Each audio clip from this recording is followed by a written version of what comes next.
Добар ден, почитувани, стартува најновата Телма амбуланта. Денеска ќе зборуваме за добрите и лоши страни на лековите за смирување, кога тие навистина ни се потребни. Лековите од класата на бензодиазепините се најчесто припишувани средства за смирување секаде во светот. Зошто е тоа така и која е причината што не смеат да се земаат долго време? Милиони луѓе во светот овие лекови ги земаат секојдневно, но не знаат основни работи за нив.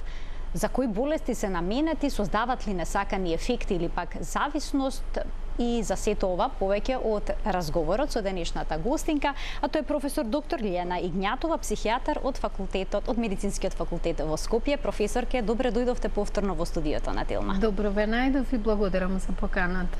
Во изминативе денови интензивно се зборуваше за прекумерната употреба на лековите за смирување кај нас, пред се на бензодиазепините, кај нас познат тој лек е како диазепам. Или апаурин. Так, или апаурин. И сега лексилиум. Тоа е сето исто? Да. Во иста група спаѓа. Ајде ве појаснете ми каков тип на лекови се тоа, за што се наменети? Тие ние ги нарекуваме анксиолитици, односно прават анксиолиза. Што тоа значи? Анксиозноста, односно напетоста ја смирува, исчезнува напетоста кај луѓето. Значи, тие се лекови за да ја намалат напнатоста кај луѓето која таа постои. Според Фондот за здравствено осигурување, минатата година били издадени над 3 милиони средства за смирување. И таа бројка што ги опфаќа оние лекови кои што се издадени само на рецепт, од нив 1.300.000 се конкретно за лекот, се однесуваат на лекот диазепам. Сметате ли дека навистина има волкава потреба од издавање на ваков лек? Па чим се бара, веројатно има побарувачка. Побарувачката е врзана со потребата.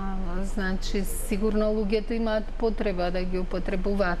Како дошло тоа да биде волку голема потребата, тоа е друго прашање. И дали можело да се превенира да нема волку голема потреба за волку голем број на лекови за смирување, исто така е друго прашање. Иначе луѓето, она што не им треба, не го употребуваат. Овој лек често се препишува кај пациенти кои што имаат покачен крвен притисок. Потоа кај оние кои што имаат проблеми со шеќерот, луѓе го земаат кога се под стрес или кога имаат проблем со гастроинтестиналниот тракт.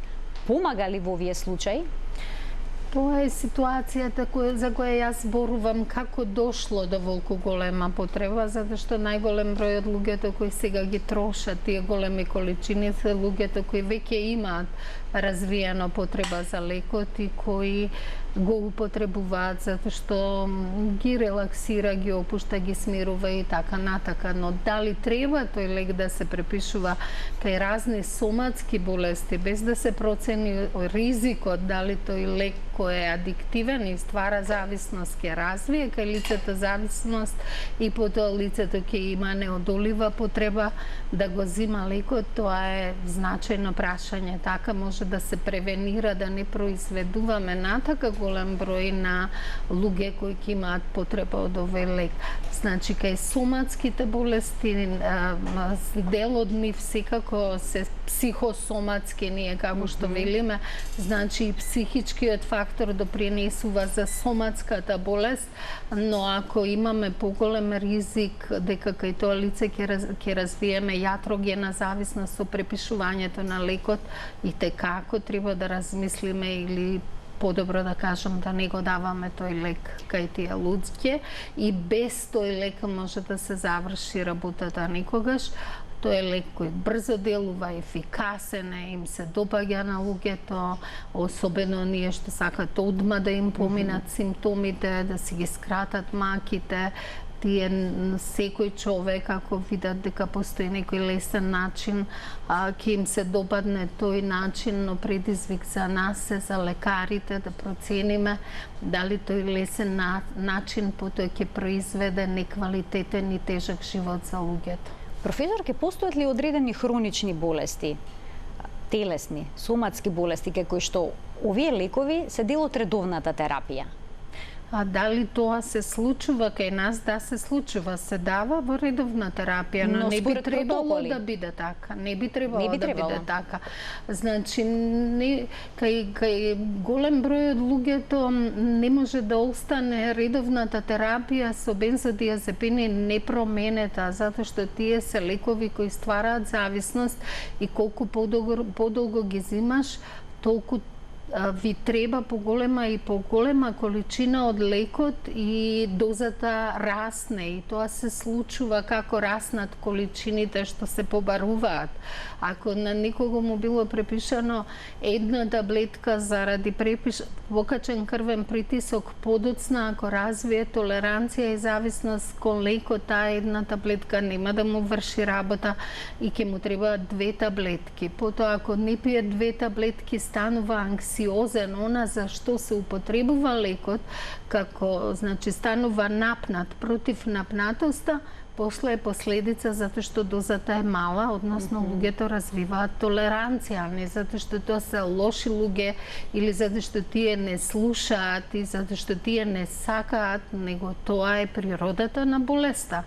И за тоа можеби популацијата општа не мора да има информации, но ние мораме да имаме информации. Здравствените работници и на секој пациент треба да посветиме доволно добро време за психоедукација и да го информираме и да он знае што го очекува, дека брзиот одговор некогаш ќе даде трајни или доживотна мака кај човекот да се бори со зависноста која е тешко лечебна болест. А притисокот ќе го регулирате, верувам, можеби повеќе време ќе ви треба, ама ќе го регулирате и без бензодиазепин. Тој не е лек на избор прв кој секако мора да се даде. Особено ако лицето е ранливо за развивање на зависност. Значи, лекарите кои се занимаваат со соматска медицина и како треба да се едуцирани за последиците од ова, за како да се процени, да се направи скрининг кое лице може да развие зависност. Како се прави таа проценка? Кому може да се даде, кому не? Да, се зима детална анамнеза, значи лична за пациентот, тоа лекарите го прават и овака и онака, но не се посветува доволно внимание на тие прашања. Значи, во анамнезите, па еве јас доаѓам од медицински факултет и на медицинскиот факултет луѓето, лекарите, кога учат студентите, ги учиме, треба да прашаш дали пуши цигари, дали пие алкохол, дали зима таблети, но тоа не е баш сеопфатна анамнеза за да вие одлучите дали да дадете или да не дадете лек. Значи се зима детална семена анамнеза, дали во семејството има некое психичко нарушување, дали има некоја зависност, дали има некоја бихевиорална зависност, дали има некој што се коцка, значи зависни однесување, не само зависност од лекови, алкохол, па често знаат да кажат при првите информации, ако вие на брзина и од нога зимате податоци и дали некој пие од дома кај вас, ќе ви речат не, ама ако земете и поразговарате убаво, ќе добиете податоци дека и дедото и таткото или они ќе ви речат па добро пие, ама како сите што пијат и тоа он не е алкохоличар, или ќе ви рече јас пијам, ама јас не сум алкохоличар, затоа што зборот алкохоличар е стигматизирачки, но вие ако добро поразговарате како изгледа неговото пиење, дали е секојдневно, дали е 3-4 пати во неделата присутно, ќе заклучите без да го стигматизирате и крстите алкохоличар или не, дека за неговото дете е ризично да препишете таков лек. Значи, било кое зависничко однесување е ризик фактор за развој на зависност од лекот. Значи, во фамилијата, но и кај лицето каде што препишуваме. Треба добро да се позанимаваме со тоа, пациентот од кое семејство ни доаѓа, какво било однесувањето во тоа семејство, дали има зависничко однесување, дали има зависност кон некој лек, дали има зависност кон илегална субстанца не само легална, и за лицето исто треба да прашаме дали има некое импулсивно расстройство, дали има некое лицата со импулсивни расстройства кои немаат добра контрола, а се под голем ризик да развијат зависност, затоа што зависноста е губење на контролата, иако ние имаме лице пред нас кој има слаба контрола и во однесувањето, импулсивно реагира и на фрустрации, а може би лекарот прво што ќе помисли дај овде да дадам бензодиазепин за да го смирам, меѓутоа смирувањето ќе трае кратко време, а последиците ќе бидат доживотни. А колку време треба да се зимат бензодиазепините за да создадат зависност? Има ли некоја ограничена временска рамка која што е безбедна, а потоа веќе се навлегува во ризик? Значи, тоа треба индивидуално да се прави. За никого е небезбедно и еднаш да проба, само за никого ќе ви кажам и зашто. А за никого е безбедно и подолго од тие протоколи, како велат 4 недели или 1 месец да се зима лекот и потоа да се прекине. Има некои луѓе кои го пијат и повеќе од 4 недели, него го пијат и 4 месеци и 4 години, не прават толеранција.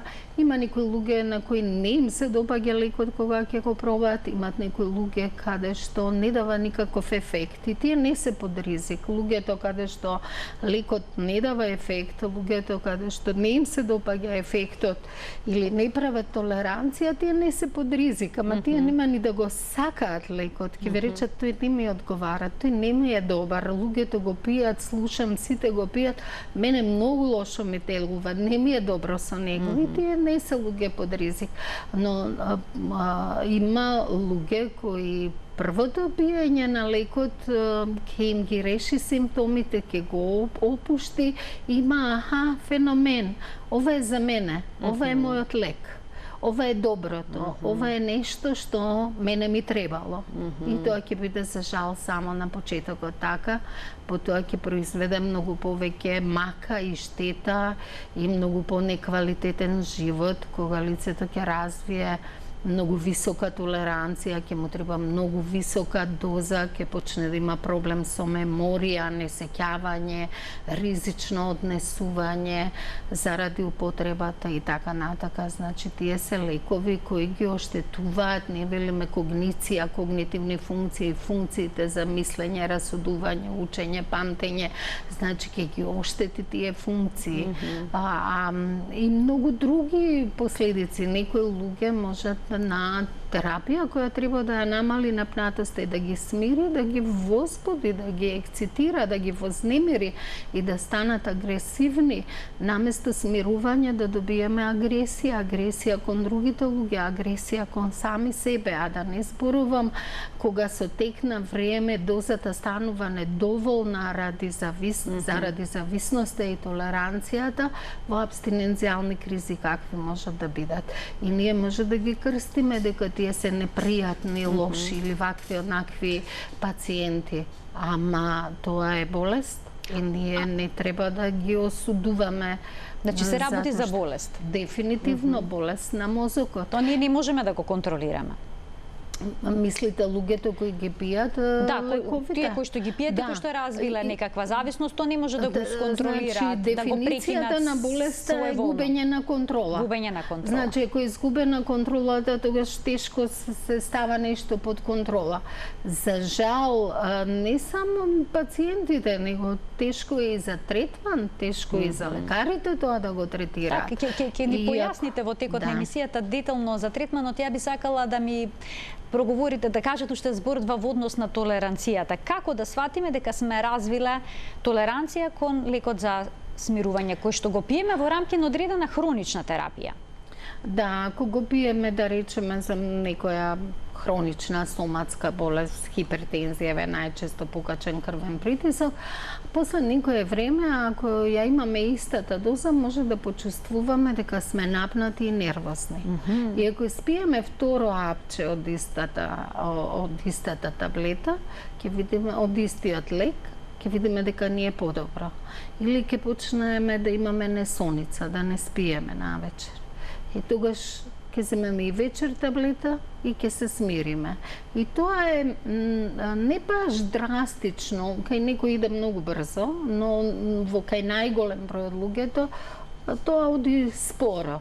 Значи месец, два, три, може и година да иде со една таблета, потоа да му треба 2 таблети, затоа што осеќа симптоми, вели имам празнина, имам грудка во грлото, напнат сум, имам лошо расположение, немам апетит, не ми се јаде, значи манифестира симптоми на абстиненцијална криза, затоа што веќе дозата не е доволна за да он се чувствува нормално, него лицето има знаци на абстиненцијална криза.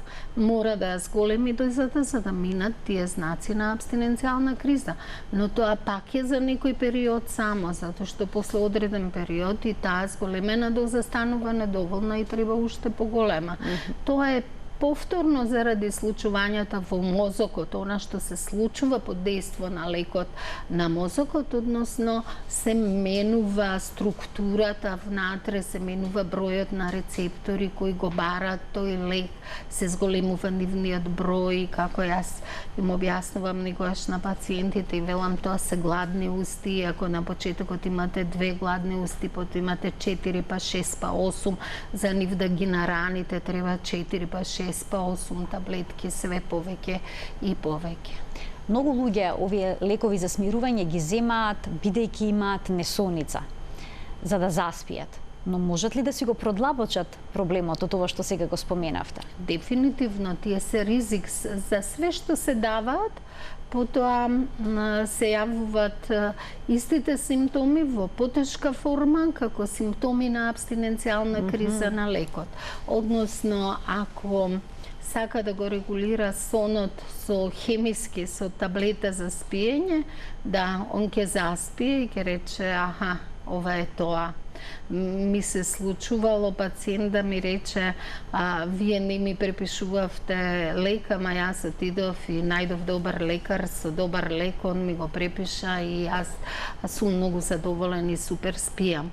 Меѓутоа, кога тие лекари што така лесно ги препишуваат тие лекови, ако после треба да третира зависноста и да види со што лицето понатака се соочува, не сум сигурна дека така лесно ќе ги препишуваат.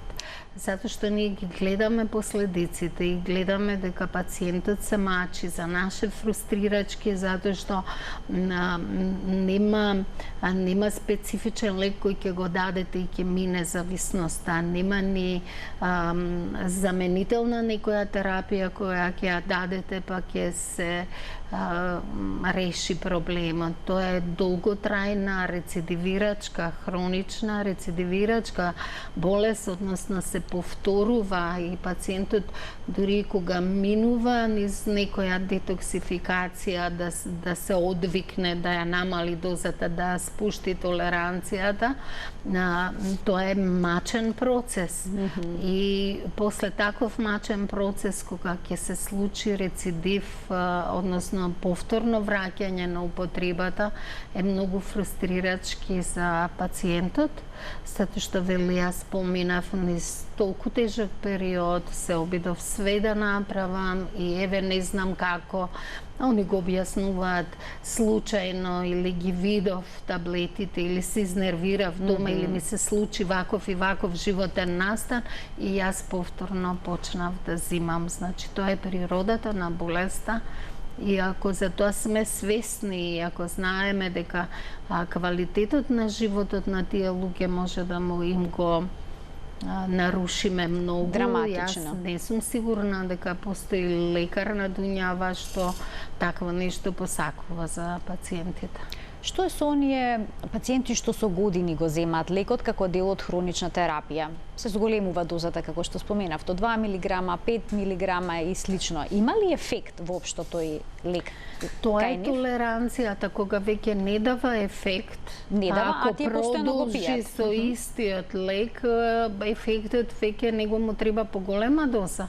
и тој лек не ги купира, не ги покрива симптомите.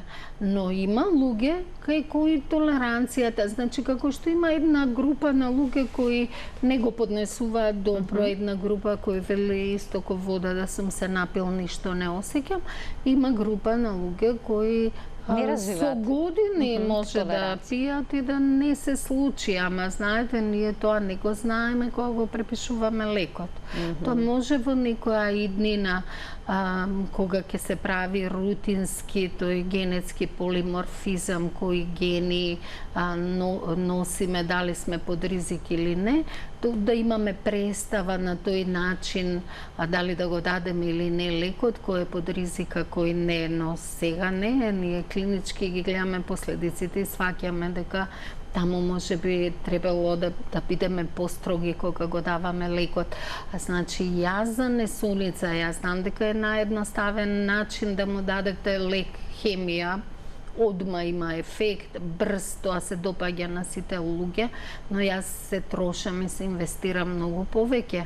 Значи, работам на хигиено-диететски мерки, како да го реши сонот без таблети. И тоа не го правам за чабе, затоа што секојдневно ги гледам последиците, кога не можам да се справам, пие 10, 15 или 20 таблети, има амнези, несеќавање, како они велат дупки за цели периоди, не знаат што се случувало во тој период, влегуваат во ризични однесување, при тоа управуваат машини, моторни возила и така натака, и толку голема доза, а пак не спие со сите последици. И сега, ако вие тоа го гледате, било кој лекар да го гледа, па дури да е лаик, не е лекар, ќе рече, чекајте луѓе да размислиме кај ќе го даваме овој лека, кај нема да го даваме. Значи, ова треба на вистина да се реорганизира и многу внимателно да се препишува како лек.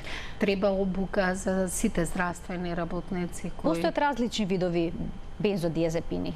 Во што се состои разликата помеѓу нив? Различен им ефектот, силината на дејство? Да, тоа може да влијае на брзината за развивање на зависност, на колку е поадиктивен, колку има поголема снага да направи зависност, се разликуваат по колку брзо се дава ефектот, колку долго трае во крвта лекот, односно колку долго трае ефектот, кога го напушта организмот лекот и така.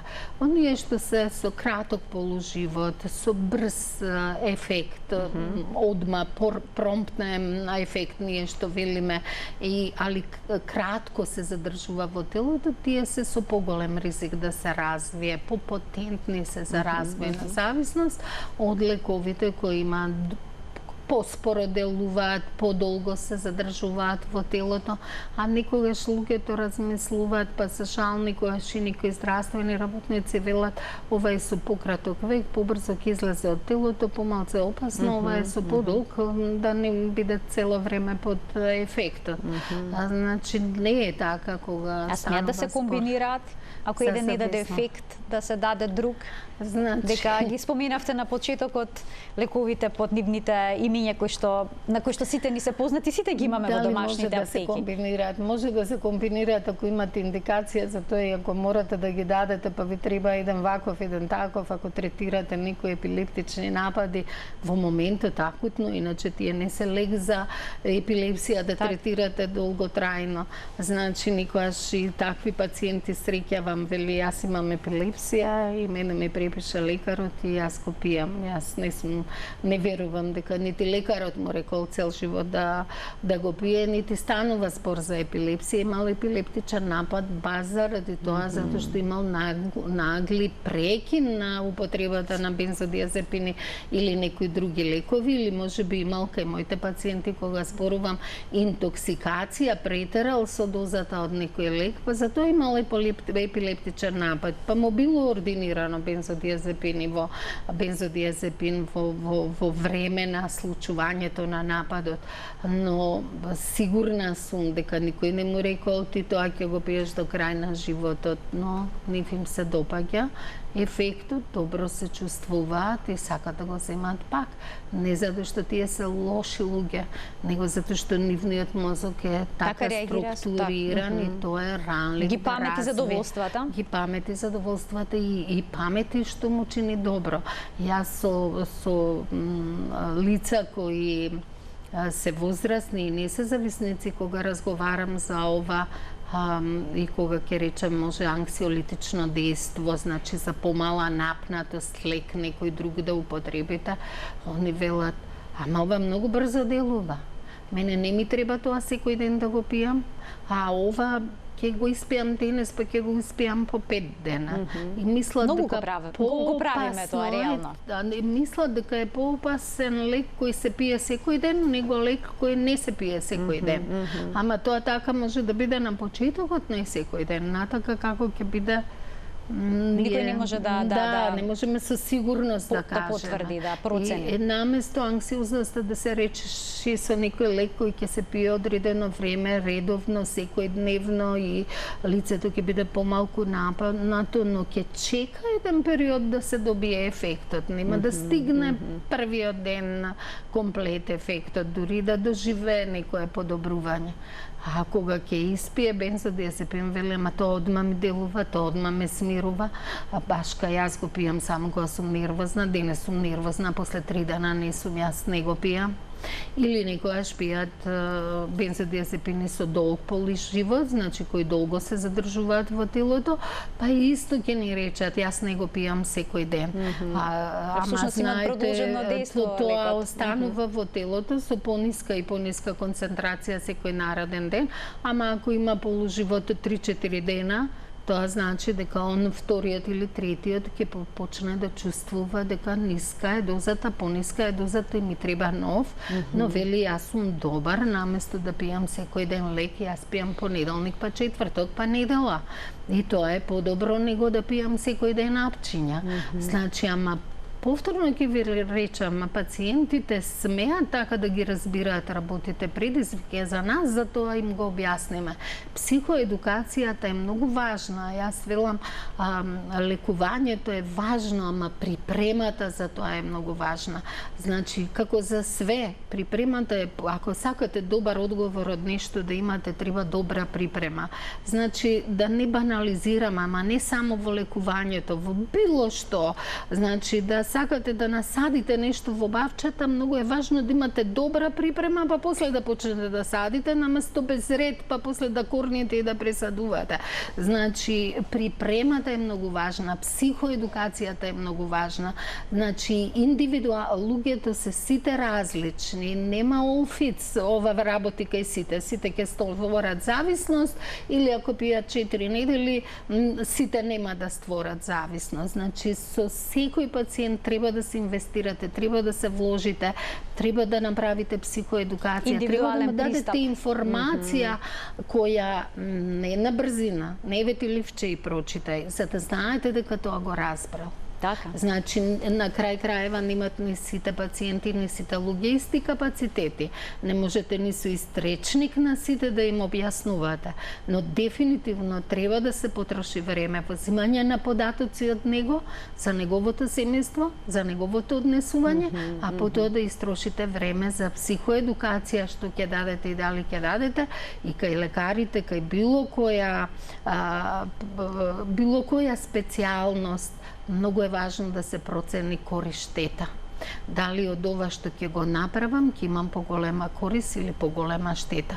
Во некои ситуации е неизбежно да дадете. Ако вие знаете дека ако не го дадете лекот, има ризик за суицид, може да се деси да го изгубите пациентот. Нема да броите тука јас колку дена и зависност, но мислам дека многу полежерно од оние ситуации каде што мора да се даде, лекот се дава. Или може би подобро да кажам, овој лек треба да се дава кај оние, кај кои на вистина мора да се даде и ништо друго не работи. Само кога мора? Кога мора и кај оние кај кои нема ризик. Ке пуштиме тука еден блок реклами, а веднаш потоа продолжуваме со денешниот разговор. Почитувани, во втората половина на емисијата ќе добиете и вие можност да поставите прашање на темата на која што говориме. Останете на Телма.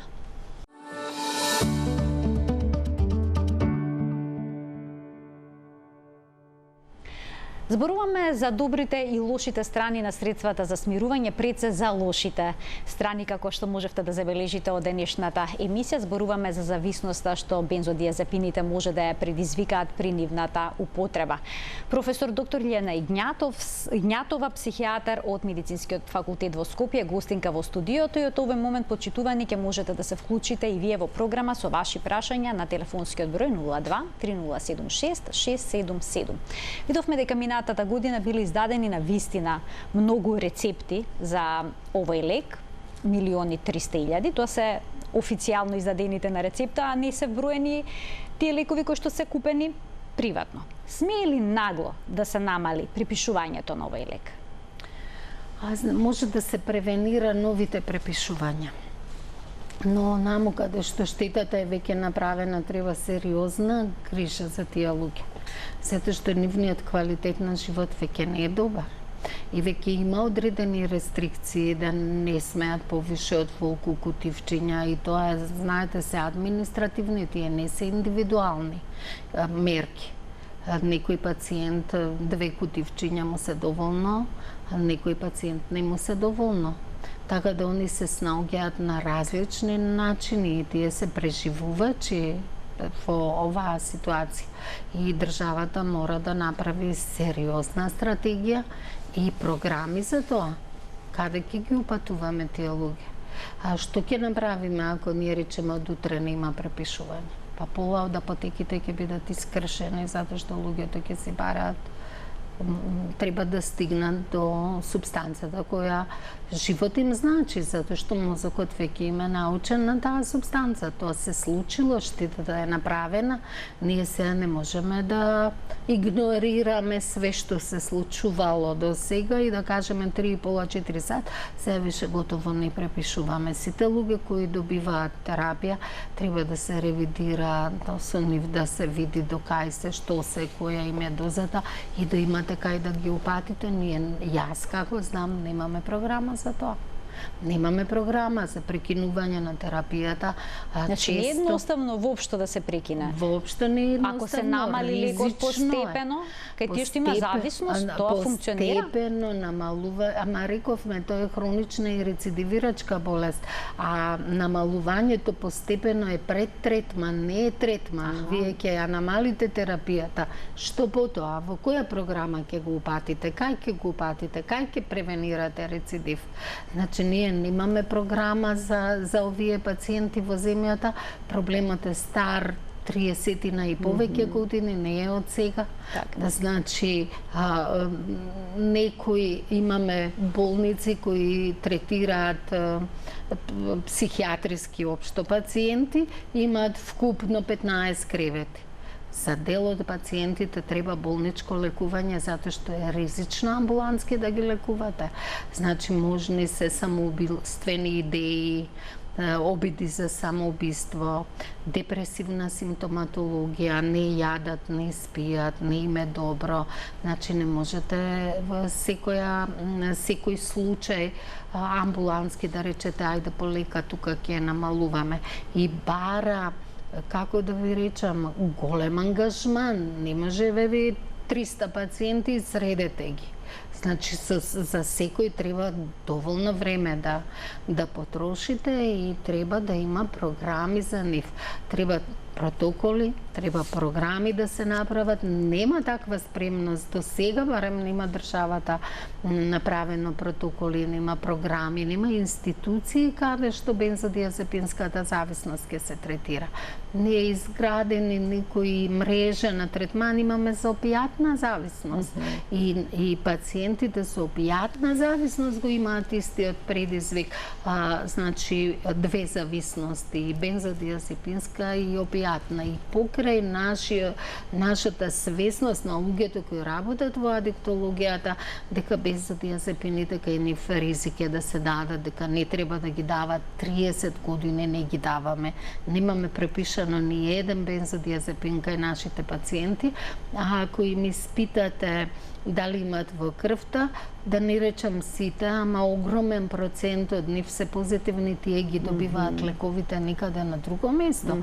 И некогаш и нивната доза е екстремно висока, по 100 мг дневно, 150 мг кај некого. Таа нагло прекинување на таа доза и епилептични напади, серија на епилептични напади и статус епилептикус може да предизвика, што е животно загрозувачка ситуација. Имаме гледач, професорке, да го вклучиме во програма. Добар ден. Добар ден. Јас се надевам дека гледачот е си уште на линија, малку почека.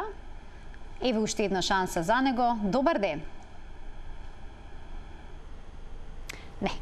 Не успеа да се вклучи, нека се јави повторно на 02-3076-677 и ќе добие можност да го постави своето прашање.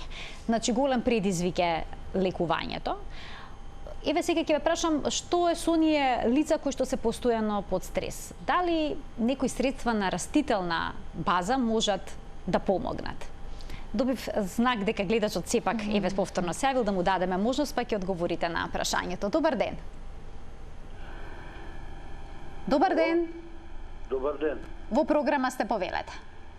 Ве поздравувам како емисија и ја поздравувам почитуваната гостинка. Благодарам. Ако ми дозволите, сакам да прашам нешто може би надвор од темата во случајот, ама мислам како прашање ќе биде појасно. Се работи околу стравот. Добро.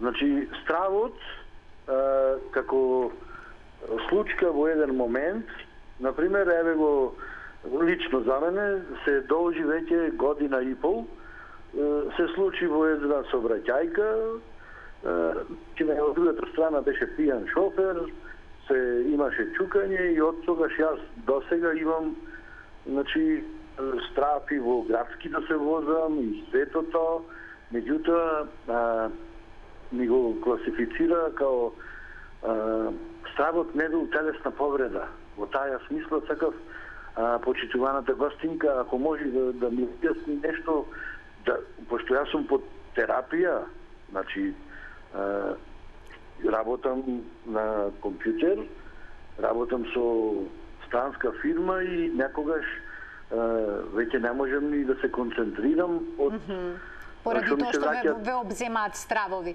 Така, ви благодарам за вклучувањето во денешната емисија. Професорке, мала дистракција од темата, но сепак повелете. Не е далеко од темата ова прашање, се согласувам со гледачите, значи траумите, психичките, психолошките трауми, акутната реакција на стрес во случајот со браќајката или ако тоа продолжи во посттрауматско стресно расстройство или во расстройство на адаптација да се прилагоди лицето после некој време да се прилагоди на тој стрес, бара сериозно лекување на таа состојба, значи и на акутната реакција на стрес која трае пократко и на посттрауматското стресно расстройство.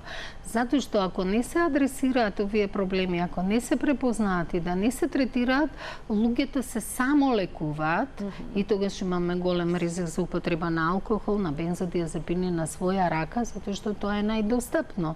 За он да си помогне самиот и да не оди на лекар и да го третира, да ја третира посттрауматското расстройство или проблемот на адаптација или акутната реакција на стрес во првите денови, он сам ќе се лекува. Само лекувањето води ризик за нели употреба, па злоупотреба, па зависност, нели штетна употреба и зависност од супстанцата. Имам уште еден гледач. Добар ден за него. Добар ден. Повелете. Се извинувам, едно прашање до докторката, имам 23 години.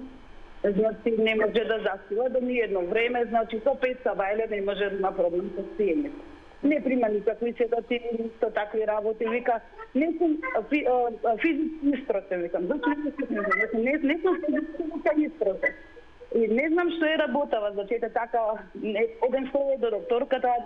Така, значи ви интересира проблеми со сонот кај вашиот син и како би тоа би можело да се реши. Ви благодарам за вклучувањето во програма, загрижен родител. Проблемот со сонот е нешто што во цел свет се случува и опфаќа голем број на популација, некој заради грижа, некој инверзија на сонот прави, дење спие, ноќе буден и така натака, но во такви ситуации треба секогаш да се почне со хигиено-диететски мерки. Лицето да спортува 2 пати дневно, тоа да го прави од сабајле, не после 5 часот, кога се ексцитира мозокот и прави будност. Кај нас гледам заради салите, спортските активности на децата, кошаркарските клубови, навечер термини имаат, им даваат навечер термини. Тоа не е правилно. Затоа што ако вие спортувате во 8, 9 и 10 часот, децата после ќе бидат ексцитирани, ќе имат сигнали во мозокот за будност, а не за сон. Значи треба спортување, физичка активност, не мора спортување некоја во клубови, но да се случува до 5 часот попладне, каде што он ќе има физичка активност, но нема да има ексцитација навечер за да не спие. Потоа релаксација со топол туш, со масажа, тоа може навечер да се случува, не спортот и физичката. Трчам 5 круга околу куќа, вели, за да се уморам и за да заспијам. Па ако он вечер пред спиење трча 5 круга, нема да заспие. Он треба сабајле да ги трча тие кругови. Потоа пијат средства и лекови, некои од нив пијат, што овде не е случај со лекови, ама можеби со кафе, можеби со кока-кола, која има кофеин и е стимулатор на мозокот, го чува буден, значи треба да им се каже јасно, да, вие можете едно кафе да пиете во денот или 2 кафиња, но последното кафе да ви биде во 3 часот, а не во 10 испиете кафе и одите во кревет.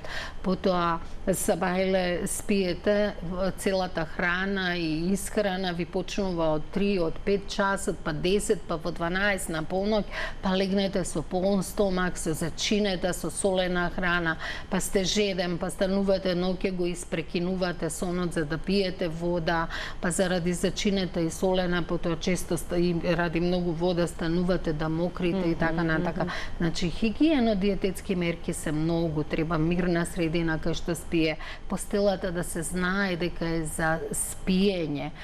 Значи таму да добива мозокот сигнал дека он ќе легне тука и ќе заспие, ќе облече пиџами, ќе легне, таму не се јаде, таму не се пишува домашно, таму не се работи на лаптоп во скутот, и тоа е не е средина, така не треба да изгледа креветот каде што легнува, не треба да биде претопло, не треба да биде преладно, потоа во собата кај што спијат, пушат цигари, никотинот, како и кафето е стимуланс, тој буди, додека пуши, не спие затоа што пуши, има концентрација и будност, потоа инхалира од собата димот, никотинот, што го пушал, треба да е проветрена таму да не се спие. Значи, многу други мерки кои треба сите заедно да се применуваат, не како семејство. Мерките, јас не пијам кафе, ама јадам во креветот. Значи, сите да се применуваат за тоа да работи. Точно, тоа не е лесен начин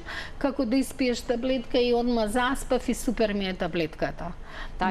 Се слагам дека е супер таблетката за тој момент, ама таа супер таблетка ќе биде супер мака после и тоа лице што заспало одма со таблетка, тој може и цел живот после да не спие и да има несоници. Затоа треба хигиено-диететски мерки прво, па потоа и јас верувам дека ако некој преку ден ако спие, да се знае дека он може да спие 1 сат, кратко, ако он е заморен, многу работи, па трча, па физичка, ама не он цел ден ако лежи у кревет и вели ја вечер не можам да заспијам. Така многу фактори се во игра. Многу фактори Имаме уште еден гледач, ако не се лажам, кој што сака да постави прашање, само 2 минути до крајот на емисијата, затоа ќе го замолам сосема кратко, концизно да го постави прашањето. Добар ден. Добар ден. Повелете. Воодушевен сум од емисијата и од гостинката. Поздрав голем. Ви благодарам. Јас сите совети што ги кажа, ќе ги применувам и по да не ја урочам, многу добро изгледа. И здравје ли ки само. Ви благодарам за вклучувањето во емисијата. Ета имаме гледач кој што ги така. Професорке, сосема на крај, само уште едно прашање, оние кои што се под хроничен стрес. Еве живееме во исклучително стресно време, да не набројувам, сите ни е јасно со што се соочуваме. Дали нешто, ако земеме на растителна база, ќе биде безбедно за нас? Или тоа може да ни создаде зависност, доколку нашиот мозок рече, аха, ова е добро? Значи, потенцијалот за зависност не е дури ни од сите препарати хемиски не е ист. Ако растителното е нешто што е безбедно, не знам, мајчина душица, чајот, кантарион, валеријани, нема ни од далеко ист потенцијал како, да речем, некои лекови.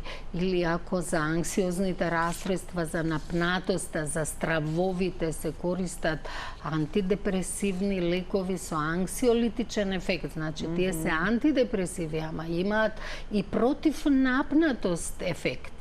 Значи, поспори се, ќе треба лицето да чека за резултатот.